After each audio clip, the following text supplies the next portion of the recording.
بسم الله والصلاة والسلام على رسول الله صلى الله عليه وسلم.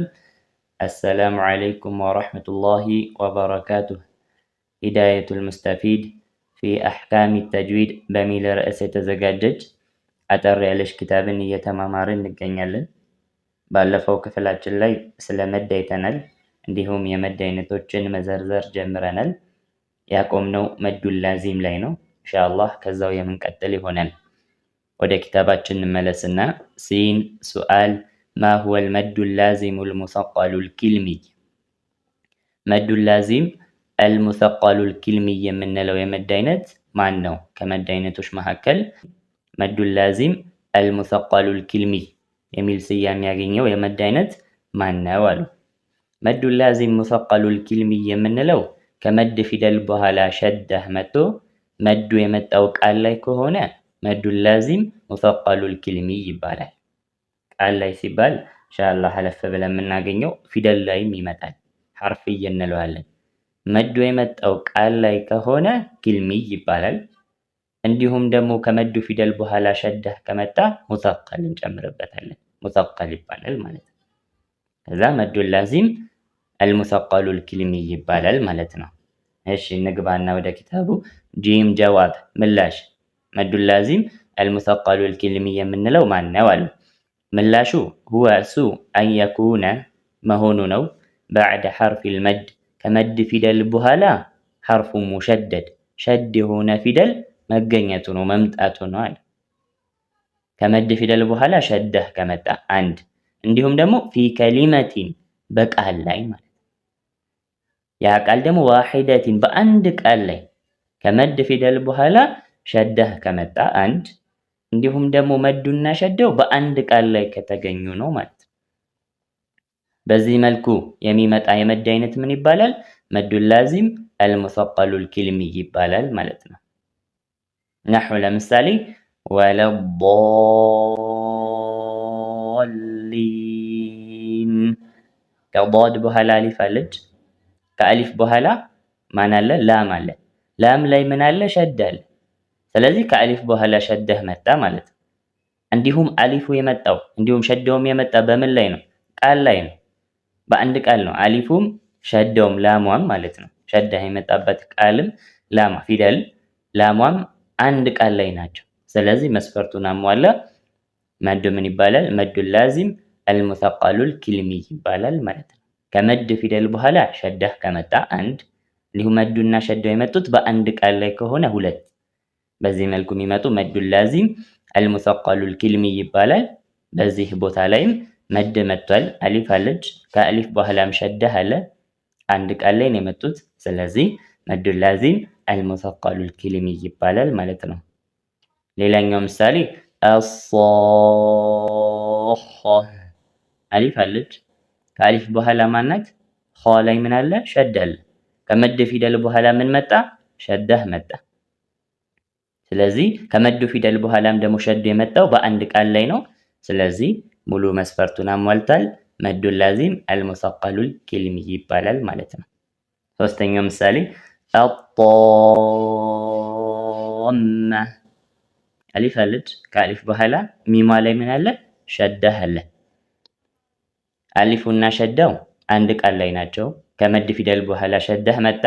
እንዲሁም አሊፉና ሸደው አንድ ቃል ላይ ናቸው። መስፈርቱን አሟልቷል። መዱ ላዚም አልሙሰቀሉል ኪልሚ እንለዋለን ማለት ነው። ወማ አሽበሀ ዛሊክ ይህንን የመሰሉ ሌሎች ምሳሌዎቹ ላይ ከመድ ፊደል በኋላ ሸደህ መጥቶ መዱና ሸደው በአንድ ቃል ላይ ከሆኑ ያኔ መዱ ላዚም አልሙሰቀሉል ኪልሚ እንለዋለን ማለት ነው። መርሐባ እንቀጥል። ሲን ሱአል ማ ሚቅዳሩ መዲህ በዚህ መልኩ በሚመጣበት ጊዜ ሚቅዳሩ መጠኑ ምን ያክል ነው? ምንስብበት መጠን ምን ያክል ነው?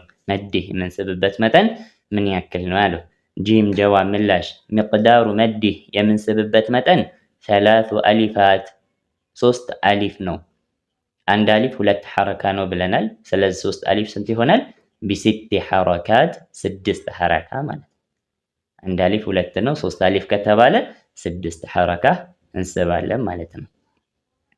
ከመድ ፊደል በኋላ ሸድ መጥቶ መዱና ሸዱ አንድ ቃል ላይ ከሆኑ ያኔ 6 ሐረካ እንስባለን ማለት ነው። ሲን ሱአል ማ ሁወል መዱል ላዚሙል ሙኸፈፉል ኪልሚ። አሁን ሙሰቀል ያለችው ተቀየረችና ሙኸፈፍ ሆነች ማለት ነው። መጀመሪያ ያነሳነውን ሐሳብ አሁን እዚች ጋር ከመድ ፊደል በኋላ ስኩን በሚለው እንቀይራለን ማለት ነው። ከመድ ፊደል በኋላ ስኩን መጡ መዱና ስኩኑ አንድ ቃል ላይ ከሆኑ ያኔ መዱ ማን ይባላል? መዱል ላዚም አልሙኸፈፉል ኪልሚ ይባላል ማለት ነው። እንግባ። ጂም ጀዋብ ሁወ እሱ መዱል ላዚም አልሙኸፈፉል ኪልሚ የተባለው አን የኩነ መሆኑ ነው። በዕደ ሐርፊል መድ ከመድ ፊደል በኋላ ሐርፉን ሳኪን ስኩን የሆነ ፊደል መሆኑ ነው። ከመዱ ፊደል በኋላ ምን ከመጣ? ሳኪን ከመጣ ማለት ነው። በዚህ መልኩ በሚመጣበት ስኩን ሲባል አስል ስኩን የፊደሉ ላይ ስኩን ካለ ነው። ከዛ ውጭ ዓሪድ ከሆነ ሌላ ርዕስ ነው። ከመዱ ፊደል በኋላ ራሱ ስኩን ቁርአን ላይ ስኩን ምልክት ካገኘን ያኔ መዱ ማን ይባላል? መዱ ላዚም አልሙኸፈፉል ኪልሚ እንለዋለን ማለት ነው። ነሕው ለምሳሌ አልአን አ ስንል አሊፍ አለች መድያው አለች። ከሷ በኋላ ላም ላይ ምን አለ? ሳኪን አለ፣ ስኩን አለ። ስለዚህ 6 ሐረካን ኢንሻአላህ መጣበታለን። የሚሳብበት መጠን ተመሳሳይ ነው ከላይኛውም ጋር ማን ይባላል? መዱል ላዚም አልሙኸፈፉል ኪልሚ ይባላል ማለት ነው። በዚህ መልኩ የሚመጣው ከመድ ፊደል በኋላ ሳኪን የሚመጣው ስኩን የሚመጣው ይሄኛው ቃል ብቻ ነው። ከዚህ ውጭ ቁርአን ላይ የለም። መድ መጥቶ ከመዱ ፊደል በኋላ ስኩን የመጣበት ቃል የለም። ከዚህ ውጭ ይሄኛው ቃል ሁለት ቦታ ላይ እናገኘዋለን። ምን አለን? ፊ መውዲዐይኒ በሁለት ቦታዎች ላይ ሚን ዩኑስ በሱረቱል ዩኑስ ላይ በሁለት ቦታዎች ላይ እናገኘዋለን አሉን። በሁለት ቦታው ሱረቱል ዩኑስ ላይ አንቀጽ 51 እና አንቀጽ 91 ላይ ይሄን ቃል እናገኘዋለን። ከዛ ውጪ ከመድ ፊደል በኋላ ሳኪን የመጣበት ስኩን የመጣበት ቃል የለም ማለት ነው። ሲን ሱአል ማ ሚቅዳሩ መዲህ የምንስብበት መጠንስ ምን ያክል ነው? አሁን ይሄኛው ቃል ወይም ከመድ ፊደል በኋላ ስኩን ሲመጣ ስንት ሐረካ እንስባለን? ጂም ጀዋብ ምላሽ ሚቅዳሩ መዲህ የምንስብበት መጠን 3 አሊፋት 3 አሊፍ ነው። ያ ማለት ደግሞ ብ6 ሐረካት 6 ሐረካ ድረስ እንስባለን ማለት ነው። ከመድ ፊደል በኋላ ስኩን ከመጣ መዱል ላዚም አልሙኸፈፉል ኪልሚ እንለዋለን። እንዲሁም ስንት ሐረካ ይሳባል? 6 ሐረካ ይሳባል ማለት ነው። እንቀጥል። ሲን ሱአል ማ ሁወል መዱል ላዚሙል ሐርፊ ሙሽበዕ። አሁን ከልሚይ ከሚለው ወጣንና ሐርፍይ ገባን ማለት ነው። ከላይ ቃል ላይ እያልን ነበር። አሁን ደግሞ ፊደል ላይ ልንመለከት ነው። ፊደል ላይ የሚመጣው መዱል ላዚም ሐርፊ አልሙሽበዕ የምንለው ማን ነው አሉ። ሙሽበዕ ማለት ጠገብ ያለ እንደማለት ነው። ሙሉ ተደርጎ ስለሚሳብ 6 ሐረካት ስለሚሳብ ነው ሙሽበዕ ያለው። ከዛ ውጪ መዱል ላዚም ሐርፊይ ነው የሚባለው። ለሁለት እንከፍለዋለን እንግባበት። ጂም ጀዋብ ምላሽ ሁወ እሱ መዱል ላዚም ሐርፊይ የምንለው አን ዩጀደ ሊገኝ ነው መገኘቱ ነው። ሐርፉን ፊደል ሚን ፈዋቲሕ ሱራ በሱራ መጀመሪያዎች ላይ ፊደል ሊገኝ ነው ፊደል መምጣቱ ነው። ወይም በሱራ መጀመሪያ ላይ የሚመጣ ፊደል ነው አንድ። ያ ፊደል ደግሞ ሂጃኡሁ ፊደላቶቹ ያ ፊደል ፊደላቶቹ የተመሰረተበት ወይም ስያሜው የሚገኝበት ፊደላቶቹ ስያሜ መጠሪያው አሰላሰቱ አሕሩፍ በ3 ፊደል የተመሰረተ የሆነ 3 ፊደል ስንጠራው 3 ፊደል የምናነብበት የሆነ በሙሉ ስሙ ስንጠራው ማለት ነው። እነዛ 3 ፊደላቶችን ስናነብ ደግሞ አውሰጡሃ መካከለኛዋ ከ3ቱ መካከለኛዋ ያ ማለት ሁለተኛው ፊደል ማለት ነው። ሐርፉል መድ የመድ ፊደል የሆነ እንዲሁም ወሳሊሱ ሶስተኛው ደግሞ ሳኪን ስኩን የሆነ ማለት ነው። ሱራ መጀመሪያ ላይ የምናገኛቸውና ሑሩፍ አልሙቀጠዓ የምንላቸው ፊደላቶች በሙሉ ስማቸው የምናነባቸው ፊደላቶች ከታች እናየዋለን። ኑን፣ ቃፍ፣ ሷድ፣ አሊፍ፣ ላም፣ ሚም በሙሉ ስማቸው በዚህ መልኩ የሚነበቡ ፊደላቶች ሑሩፍ አልሙቀጠዓ ይባላሉ። በዚህ መልኩ ከሚመጡ ፊደላቶች ላይ ሱራ መጀመሪያ ላይ የሚመጣ ፊደል አለን አንድ። በዛ መልኩ መተው ደግሞ ስናነበው በሙሉ ስሙ ነው የምናነበው። በሙሉ ስሙ ስናነባቸው በ3 ፊደል የተመሰረተ የሆነ ለምሳሌ ሷድ ስንል በሙሉ ስሟ ነው የሚነበበው ሑሩፍ አልሙቀጠዓ ሆና በመጣችበት ቦታ ላይ ማለት ነው። ሷድ ፈትሐ አሊፍ ዳል ስኩን ነው የምናነባው ሷድ የምንለው ማለት ነው። 3 ፊደል የሆነ ሁለተኛ መስፈርት። ሶስተኛ አውሰጡሃ መካከለኛው ሐርፉል መድ አለ። መካከለኛው የመሳቢያ ፊደል የሆነ ሷድ ስንል አሊፍ አለች አይደል? ሁለተኛው ፊደል ሷድ ፈትሐ አሊፍ ነው ሷድ የምንለው አሊፍ። አውሰጡሃ መካከለኛዋ ሐርፉል መድ የመሳቢያ ፊደል ሆነ ሶስተኛ መስፈርት። ወሳሊሱ ሶስተኛው ፊደሉ ሳኪን ስኩን የሆነ ማለት ነው። አሁንም ሷድ ስንል አሊፍ አለ ዳሏ ምንድናት? ስኩን የሆነ። በእነዚህ 4 መስፈርቶች ላይ የሚመጣ እነዚህ 4 መስፈርቶችን አሟልቶ የሚመጣ መዱል ላዚም ሐርፊ ይባላል ማለት ነው። በምሳሌ ግልጽ ይሆናል። ምሳሌዎች እኔና ነህው ለምሳሌ አለን አሊፍ አለች ላም አለ ሚም አለ። አሊፍ ላም ሚም ስንል ማለት ነው። 3ቱ ፊደላቶችን እንመልከታቸው። አሊፍ ስንል የመጀመሪያው ፊ ፈዋቲህ ሱራ አለን። መስፈርቱ ልክ ነው፣ ፈዋቲህ ሱራ ነው የመጀመሪያው መስፈርታችን። ሁለተኛው ሂጃኡሁ 3 አህሩፍ አለን። ፊደላቶቹ 3 ፊደል የሆነ በሙሉ ስሙ ስንጠራው 3 ፊደል የሆነ አሊፍም በ3 ፊደል ነው። ሐምዛ ፈትሐ ላም ከስራ ፋ ስኩን ነው አሊፍ የምንለው። ሁለተኛው መስፈርት ያሟላል። ሶስተኛ መስፈርት አውሰጡሃ ሐርፉል መድ አለ። መካከለኛዋ የመድ ፊደል መሳቢያ ፊደል የሆነ ከ3ቱ ፊደላቶች መካከለኛው 3 ፊደል የሆነ አለ። አሊፍ ስንል መሃል ላይ ያለው ማን ነው? ላም ከስራህ ነው። ላም ከስራ ደግሞ መድ አይደለም፣ ስለዚህ ይወድቃል ማለት ነው። መዱል ላዚም አንለውም ማለት ነው። እሺ ላሟ ላይ እንምጣ። ላም ስንል ፈዋቲህ ሱራ ነው። የሱራ መጀመሪያ ላይ የምናገኘው ያሟላል። ሂጃኡሁ 3 አህሩፍ አለን። ፊደላቶቹ 3 ፊደላቶች መሆን አለበት። በሙሉ ስሙ ስናነበው 3 ፊደል የተመሰረተ መሆን አለበት። ላም ስንል ላም ፈትሐ አሊፍ ሚም ስኩን ነው። ያሟላል መስፈርቱ 3 ነው። አውሰጡሃ ሐርፉል መድ አለ። ከ3ቱ ፊደላቶች መካከለኛው የመድ ፊደል መሆን አለበት፣ የመሳቢያ ፊደል መሆን አለበት። ላም ስንል መካከለኛው አሊፍ ናት፣ መድ ሆና ነው የመጣችው፣ ስለዚህ መስፈርቷን ታሟላለች 3።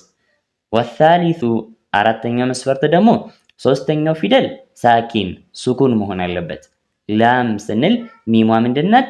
ሳኪን ናት፣ ስኩን ናት፣ መስፈርቷን ታሟላለች። 4ቱንም መስፈርት ስላሟላ መዱል ላዚም ሐርፊይ እንላለን ማለት ነው። ሚምም ተመሳሳይ ነው፣ በ4ቱ መስፈርቶች የመጣች ስለሆነ ላምና ሚም መስፈርቶቹን ያሟላሉ። ያኔ መዱል ላዚም ሐርፊይ እንላቸዋለን ማለት ነው። ስለዚህ መዱል ላዚም ሐርፊይ የገልጸ ከሆነ እንቀጥልና ፈኢን ኡድጊመ ኢድጋም ከተደረገ አልሐርፉ ለዚ ያ ፊደሉ ባዕደ ሐርፊል መድ ከመድ ፊደል በኋላ የመጣው ፊደል ያ ማለት ስኩኑ ፊደል ማለት ነው። ካነ ሙሰቀል ይባላል አሉን። ለምሳሌ ናህ በምሳሌ ግልጽ ይሆናል። አሊፍ ላም ሚም ስንል ላም አለች ሚም አለች። ላም ስንል ላም ፈትሐ አሊፍ ሚም ስኩን ነው ብለናል። ከዛ ሚም ደግሞ ሚም ከስራ ያ ስኩን ሚም ስኩን ነው። ላም ካለም በኋላ ሚም ስኩን ቀጥሎ ሚም ከስራህ ነው የምናነበው። ሚም ስኩን ሚም ከስራህ የምናነበው። ሚም ስኩን ሚም ከስራህ ሚም መጣ። 2 ተመሳሳይ ፊደላቶች መጡ። የመጀመሪያው ስኩን ሁለተኛው ሙተሐሪክ ሆነ። ቁርአን ላይ ደግሞ 2 ተመሳሳይ ፊደላቶች መጥተው የመጀመሪያው ስኩን ሁለተኛው ሙተሐሪክ ከሆነ ስኩኑ ፊደል ኢድጋም ይደረጋል። ስኩኑ ፊደል ኢድጋም ይደረጋል በሙተሐሪክ ውስጥ ማለት ነው። ስለዚህ ላም ስንል ያለችው ሚም ሳኪናዋ ሚም ውስጥ ትገባለች። ሚም ስንል ያለችው ሚም ከስራዋ ላይ ኢድጋም ተደርጋ ትገባለች። ያኔ ምን ይፈጠራል? ሸዳህ ይፈጠራል ማለት ነው። ላ ካልን በኋላ ሸድ ነው የምናገኘው ማለት ነው። ስለዚህ ምን ትሆናለች? መዱል ላዚም ሐርፊ ሙሰቀል ትሆናለች ማለት ነው። ላም ስንል ሚም ሳኪና አለች። ከዛ ቀጥለን ስናነብ ሚም ነው የምንለው። ላም ስንል ያለችው ሚም ሳኪና ካጠገቧ ማን ነው የሚቀጥለው? የሚሟ ሚም ከስራህ ነው የሚቀጥለው። ሚም ሳኪና ከሷ ቀጥሎ ሚም ከስራ መጣባት። ስኩን የሆነ ፊደል ራሱ ፊደል ተመሳሳዩ ፊደል በሙተሐሪክ ቀጥሎት ከመጣ ስኩኑ ኢድጋም ተደርጎ ሙተሐሪክ ውስጥ ስለሚገባ ሚም ሳኪናዋ በሚም ከስራ ውስጥ ትገባለች። ስለዚህ እሷ ትጠፋና ሚም ከስራዋ ምን ትሆናለች? ሸዳ ትሆናለች። በዛ ምክንያት ስናነብ ላ ካልን በኋላ ሸዳ ነው የሚያጋጥመን። ከአሊፏ በኋላ ሸዳ ነው የሚያጋጥመን። ከመድ ፊደል በኋላ ሸድ ከመጣ ደግሞ ሙሰቀል ነው የሚባለው ማለት ነው። ስለዚህ ከመድ ፊደል በኋላ ሸድ ከመጣ ሙሰቀል እንለዋለን። መዱ ደግሞ የመጣው ምን ላይ ነው? ፊደል ላይ ነው። መዱ ላዚም ሐርፊ ሙሰቀል እንላለን ማለት ነው። ወኢን ለም ዩድገም ኢድጋም ካልተደረገ ያ ስኩን የሆነው ፊደል በቀጣይ ፊደል ውስጥ ካልገባ ካነ ሙኸፈፍ ይባላል ማለት ነው። መዱ ላዚም ሐርፊ ሙኸፈፍ እንለዋለን ማለት ነው። ነሕው ለምሳሌ ሷድ ስንል አሊፍ አለች መድ ያለች ከሷ በኋላ ሳኪን አለ። ስለዚህ ከመድ ፊደል በኋላ ሳኪን መጥቷል። መዱ ላዚም ነው። መዱ የመጣው ደግሞ ምን ላይ ነው? ፊደል ላይ ነው። ሐርፊይ እንለዋለን። ከመዱ ፊደል በኋላ የመጣው ስኩን ደግሞ በሌላ ፊደል ላይ ኢድጋም አልተደረገም። ስለዚህ ሙኸፈፍ እንለዋለን። መዱ ላዚም ሐርፊይ ሙኸፈፍ እንለዋለን ማለት ነው። ሌላኛው ምሳሌ ኑን ዋው መድያ አለች። ዋው መድያዋ የመጣችው ፊደል ላይ ነው። ከሷ በኋላ የመጣው ፊደል ስኩኑ በሌላው ፊደል ላይ ኢድጋም ስላልተደረገ ስለዚህ ማን ይባላል? መዱ ላዚም ሐርፊይ ሙኸፈፍ እንለዋለን ማለት ነው። ቃፍም ተመሳሳይ ነው በዛ መልኩ ማለት ነው። ከመድ ፊደል በኋላ ስኩን ከመጣ መዱ ላዚም እንለዋለን። መዱ የመጣው ፊደል ላይ ከሆነ ሐርፊይ እንለዋለን። ከመዱ ፊደል በኋላ የመጣው ስኩን ደግሞ በቀጣዩ ፊደል ላይ ኢድጋም ተደርጎ ማይገባ ከሆነ ሙኸፈፍ እንለዋለን። አንድ ላይ መዱ ላዚም ሐርፊ ሙኸፈፍ እንላለን ማለት ነው። መርሐባ እንቀጥል። ሲን ሱአል ከም ሑሩፉል መድ ላዚሙል ሐርፊይ መዱ ላዚም ሐርፊ የምንላቸው ፊደላቶች በዚህ መልኩ 6 ሐረካ ሚሳቡ ከመድ ፊደል በኋላ ስኩን የመጣባቸው ፊደላቶች ስንት ናቸው አለ። ጂም ጀዋብ ምላሽ ሂየ እነሱ 8 አሕሩፍ 8 ፊደላቶች ናቸው አሉ። 7 ፊደላቶች ናቸው ኢንሻአላህ በኋላ ላይ ያስቀምጡልናል። 8 ፊደላቶቹ መካከል አይን ትወጣለች። እንመልከተውና እናብራራዋለን። ሂየ 8 አሕሩፍ 8 ፊደላቶች ናቸው። የጅመዑሃ ይሰበስባቸዋል። ቀውሉክ ንግግርህ ነቀሰ ዐሰሉኩም በሚለው አረፍተ ነገር ውስጥ የተካተቱ 8 ፊደላቶች ኑን፣ ቃፍ፣ ሷድ፣ ዐይን፣ ሲን፣ ላም፣ ካፍና ሚም 8 ናቸው አንድ ላይ። ከነዚህ ከ8ቱ ግን ዐይን ትወጣለች። ዐይን በዚህ ርዕስ ውስጥ አትካተትም። መዱ ላዚም አይደለችም። ዐይን ስንል ዐይን ፈትሐ ያ ስኩን ኑን ስኩን ነው። 3 ፊደል ነው የተመሰረተችው። ግን መካከለኛው ፊደል ሁለተኛው ፊደል ያ ስኩን ከፊቱ ፈትሐ ነው የመጣው። ቀደም ባስቀመጥነው መስፈርት መሰረት ደግሞ ሁለተኛው ፊደል ሐርፉል መድ መሆን አለበት ብሎናል። ፊደሉ በ3 ፊደል የተመሰረተ ሆኖ ሁለተኛው ፊደል አውሰጡሃ ሑሩፉል መድ ብሎናል። መካከለኛው ፊደል ያ ማለት ሁለተኛው ፊደል ሐርፉል መድ መሆን አለበት ብሎናል። ሐርፈል ዐይን ግን ሁለተኛ ፊደሏ ያ ሳኪኗ ከፊቷ ፈትሐ ስለመጣ ሐርፉል መድ ሳትሆን መዱሊን ነው የምትሆነው። በዛ ምክንያት ከ8ቱ አትካተትም። በኋላ ላይም ያስቀምጡልናል። ለብቻ የሚያስቀምጡልን ነጥብ አለ ኢንሻአላህ እንመለከተዋለን። ከነዚህ 8 ፊደላቶች መካከል ሊልአሊፊ ለአሊፍ ሚንሃ ከነሱ ከ8ቱ ፊደላቶች 4 አሕሩፍ 4 ፊደላቶች አሏት። ያ ማለት አሊፍ መድያን የያዙ ፊደላቶች 4 ናቸው ማለት ነው። በ3 ፊደል ተመስርተው ሁለተኛው ፊደል መካከለኛው ፊደል አሊፍ የሆነ ፊደላቶች ከዚህ ከ7ቱ ፊደላቶች አሊፍ የሆነ ስንት ናቸው? 4 ናቸው። እነሱም የመጀመሪያው ሷድ ነው። ሷድ ስንል ሷድ ፈትሐ አሊፍ ዳል ስኩን ነው። መካከለኛው ምንድነው? አሊፍ ነው። ሷድ ወልቁርአኒ በሚለው ሱራ ላይ ማለት ነው። መርሐባ። ሁለተኛው ካፍ ነው። ካፍ ስንል ካፍ ፈትሐ አሊፍ ፋስኩን ነው። አሊፍ አለ ሁለተኛው ፊደል ካፍ ነው። ወሷድ ሷድ ሚን ፋቲሐቲ መርየም ያ ሱራውን ነግሮ ነው። ሱረቱል መርየም ላይ ነው የምናገኘው አለ። መርሐባ። ሶስተኛው ፊደል ቃፍ ቃፍ ነው። ቃፍ ስንል ቃፍ ፈትሐ አሊፍ ነው። አሊፍ አለች ቃፍ ስንል ሷድ አየን ካፍ አየን ቃፍ ሶስተኛ ፊደል ማለት ነው። ቃፍ ወልቁርአን እያለ ይቀጥላል። መርሐባ። ወቃፉ ሚን ፋቲሐቲ ሹራ ያው ሱራውን እየነገረ ነው። 3 ፊደል አግኝተናል። ሷድ ካፍና ቃፍ። አራተኛው ወላም ሚን አሊፍ ላም ሚም። አሊፍ ላም ሚም ስንል ያለችው ላም ናት ማለት ነው። ላም ስንል ላም ፈትሐ አሊፍ ሚም ሳኪን ነው የምናነበው አይደል? ሚም ስኩን ነው የምናነበው። ላም ፈትሐ አሊፍ ሚም ስኩን ነው የምናነበው። ማን አለች? አሊፍ አለች። በእነዚህ አራት ፊደላቶች ከሰባቱ መዱል ላዚም ሐርፍይ ከተባሉ ፊደላቶች አራቱ አሊፍ መድያ አላቸው ማለት ነው። አሊፍ ያለችባቸው መዱል ላዚም ሐርፊ ፊደላቶች አራት ናቸው። እነሱም ሶድ፣ ካፍ፣ ቃፍ እና ላም ማለት ነው። መርሐባ። ወሊልያኢ ለያ ደግሞ ያመድያ ያላቸው ፊደላቶች ሐርፋኒ ሁለት ናቸው። እነሱም አልሚሙ ሚን አሊፍ ላም ሚም። አሊፍ ላም ሚም በሚለው ላይ ሚም አለች አንድ ፊደል ሚም። ሁለተኛው ደግሞ ሲን ነው። ወሲኑ ሚን ያሲን ማለት ነው። ያሲን ስንል ያለችው ሲን እና ጧሲን ስንል ያለችው ሲን ላይ ሲን ፊደል ላይ ማን አለ? ያመድያ አለ። ስለዚህ ሚም ስንልና ሲን ስንል ማን አለ? ያመድያ። ለያመድያ ሁለት ፊደል አላት ማለት ነው። ስንት ሆነ? 6። አሊፍ ላይ 4 ያመድያ 2 አንድ ላይ 6 ማለት ነው። ወሊል ዋዊ ለዋው ደግሞ ሐርፉን ዋሂድ አንድ ፊደል ነው ያለው። ዋው መድያን ያዘ መዱል ላዚም ሐርፊ አንድ ፊደል ነው። እሱም አኑን ኑን ፊደል ነው ዋው መድያን የያዘው ማለት ነው። ከመዱል ላዚም ሐርፊይ ፊደላቶች መካከል ዋው መድያን የያዘው ማን ነው? ሐርፈል ኑን ነው ማለት ነው። ኑን ወልቀለሚ በሚለው ላይ ማለት ነው። ስለዚህ አሊፍ 4 ፊደል አላት፣ ያ 2 ፊደል፣ ዋው 1 ፊደል ማለት ነው። አንድ ላይ ስንት ሆነ? 7 ፈቀጥ አለ ብቻ በቃ 7 ፊደላቶች። እነዚህ 7 ፊደላቶች አሊፍ ዋው ያ መድያን ይዘዋል ማለት ነው። فهذه السبعة እነዚህ 7 ፊደላቶች ቱመዱ ይሳባሉ መደ ሙሽበዕ ጠገብ ያለ መሳብን ይሳባሉ 6 ሐረካህ ድረስ ይሳባሉ ቢላ ኺላፍ ያለምንም ኺላፍ ማለት ነው። ያለምንም ልዩነት 6 ሐረካ ድረስ ይሳባሉ። ወአመ العين አይን ግን አለ ሚን ፋቲሐቲ መርየም በሱረቱል መርየም ላይ የምናገኛት አይን እንዲሁም ወሹራ በሱረቱ ሹራ ላይ የምናገኛት አይን ፈፊሃ በሷ ላይ ወጅሃን ሁለት አይነት አቅጣጫ አለው። በሁለት አይነት መልኩ ትሳባለች።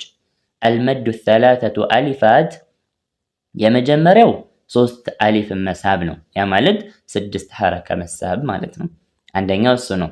ሁለተኛው ወተወስጡ መሐከለኛ ነው። መሐከለኛ የምንለው ደግሞ አሊፋን 2 አሊፍ ነው። ያ ማለት 4 ሐረካ ማለት ነው። ስለዚህ አይን 4 ወይም 6 ሐረካ ትሳባለች። ከሰባቱ ተለይታ ወጣ 4 ወይም 6 ሐረካ ትሳባለች።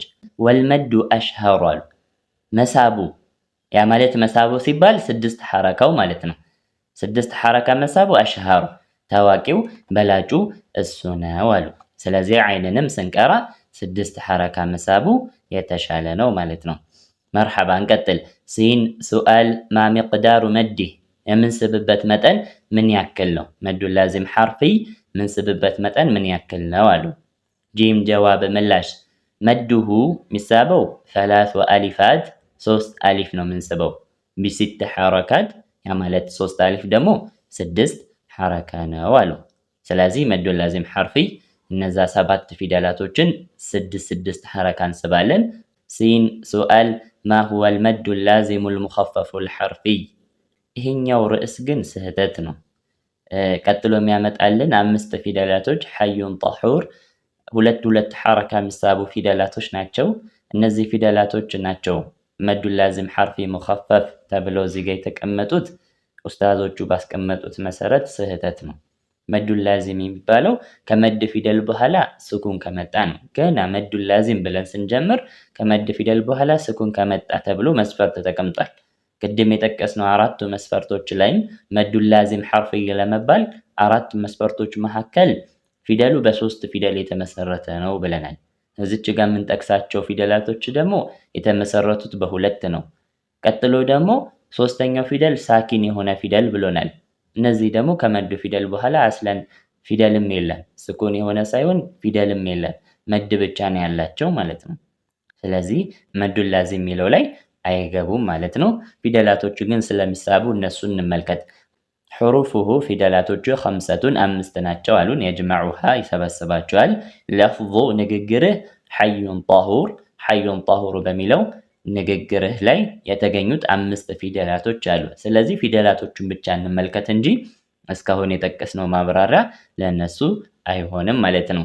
ሐዩን ጣሁር ስንል እነዚህ 5 ፊደላቶች ላይ እነዚህ ሐዩን ጣሁር ስንል 5 ፊደላቶች አሉ። ሐ፣ ያ፣ ጦ፣ ሀና ሮ። እነዚህ 5 ፊደላቶች የተመሰረቱት በሁለት ፊደል ነው። ሐ ስንል ሐ ፈትሐና አሊፍ ነው ሐ ምንለው። እንዲሁም ያ ፊደልን ያ ፈትሐና አሊፍ ነው ያ ምንለው።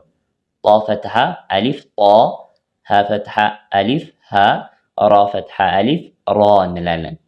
ስለዚህ እነዚህ 5 ፊደላቶች የተመሰረቱት በሁለት ፊደል ነው። በእነዚህ በሁለት ፊደል ውስጥ ምን አለ? መድ አለ። አሊፍ መድ ያለች። ስለዚህ እነዚህ ፊደላቶች ሑሩፍ አልሙቀጣ ሆነው በመጡበት ቦታ ላይ ሁለት ሐረካ ይሳባሉ። ከዛ ውጪ መዱል ላዚም አይባሉም ማለት ነው። ፈሚሳሉ ምሳሌው አልሓ የሓ ምሳሌ ሓሚም። ሓ አለች አሊፍ አለት 2 ሐረካ ትሳባለች። ኢንሻአላህ ቀጥሎ ይጠቅስልናል። 2 ሐረካ ነው የሚሳቡት ማለት ነው። እንዲሁም ያሲን ስንል ያለች 2 ሐረካ ስበን እናልፋታለን። ወሚሳሉ ጣ የጣ ምሳሌ መዓ ሚሳል ልሃ ከሃ ጋር አንድ ላይ የመጡበት ምሳሌን ጣሃ 2 ሐረካ እንስባቸዋለን ማለት ነው። ወሚሳሉ ራ የራ ምሳሌ አሊፍ ላም ራ ራ 2 ሐረካ ትሳባለች ማለት ነው። ስለዚህ እነዚህ 5 ፊደላቶች ሲመጡ 2 ሐረካ እንስባቸዋለን። ከዛ ውጪ መዱል ላዚም ሐርፍይ አይባልም። መዱል ላዚም ሚለው ርዕስ ውስጥ አይካተቱም ማለት ነው። ሲን ሱአል ዐላ ከም ሐረከቲን መዱህ ስንት ሐረካ ነው እነዚህ ፊደላቶች የምንስበው አሉ። ጂም ጀዋብ መዱሁ ምንስበው እነዚህ ፊደላቶችን ምንስብበት መጠን አላ ሐረከተይን 2 ሐረካ ነው ምንስባቸው አሉ። የጠቀስነው ነው። 2 ፊደል በመጡበት ቦታ ላይ ሑሩፍ አልሙቀጣ ሆኖ በመጡበት ቦታ ላይ ስናነባቸው 2 ሐረካ እንስባለን ማለት ነው። ኢንሻአላህ ለዛሬ ይበቃናል። አላህ ካለ በቀጣይ ክፍል የምንቀጥል ይሆናል። አሰላሙ አለይኩም ወረሕመቱላሂ ወበረካቱሁ።